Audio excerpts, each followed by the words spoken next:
રાજકોટ મહાનગરપાલિકાની આરોગ્ય શાખા હેઠળની ફૂડ શાખા જે છે એમના દ્વારા જે છે શ્રીરામ ડેરી ઉપરાંત જય બજરંગ ડેરી ફાર્મ જે છે ત્યાંથી શુદ્ધ ઘીના જે છે નમૂના લેવામાં આવ્યા હતા.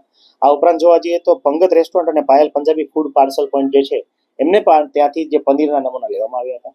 આ ચારેય નમૂના જે છે એનું રિઝલ્ટ જે છે આપણને સબ સ્ટાન્ડર્ડ માલુમ પડેલ છે. એટલે કે ખાસ કરીને જોવા જઈએ તો બીઆર વેલ્યુ એટ 40 ડિગ્રી ઉપરાંત આયોડિન વેલ્યુ અને જે રિચર્ડ્સ વેલ્યુ જે છે એની માત્રા ધારાધોરણ મુજબની હતી નહીં. એટલે કે ફોરેન ફેટ આ તમામ બાબતોની અંદર એડ કરવામાં આવેલો હતો. એટલે કે પામ ઓઇલ અથવા વનસ્પતિ ઓઇલ જે મિશ્રણ જે છે એ ઘી ઉપરાંત પનીરની અંદર કરવામાં આવેલું હતું.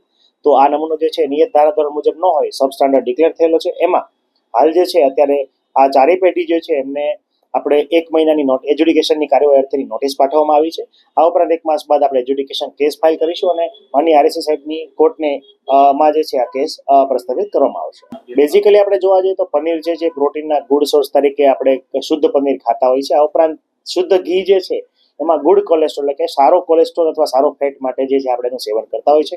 પરંતુ જ્યારે ફોરેન ફેટ અથવા વનસ્પતિ ફેટ અથવા પામ ઓઇલ જ્યારે એડ કરવામાં આવે છે ત્યારે બેડ કોલેસ્ટ્રોલ ઉપરાંત જોવા જઈએ તો VLDL, LDL અને ખાસ કરીને ટ્રાઇગ્લિસરાઇડની માત્રા આની અંદર ખૂબ વધારે પડતી જોવા મળે છે.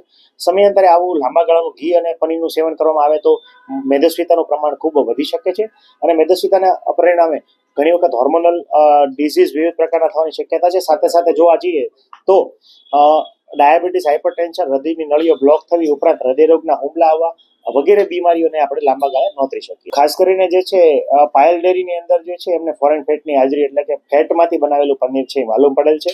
હાલ જે છે આ સંસ્થા વિરુદ્ધ એજ્યુડિકેશનની કાર્યવાહી કરવામાં આવશે. દરેક ફૂડ બિઝનેસ ઓપરેટરને વસ્તુ ખરીદતા પહેલા તમામને એક સૂચના આપવી જોઈએ કે એ લોકો કયું રો મટીરિયલ યુઝ કરે છે. ખાસ જે છે પૂછવું હિતાવહ છે.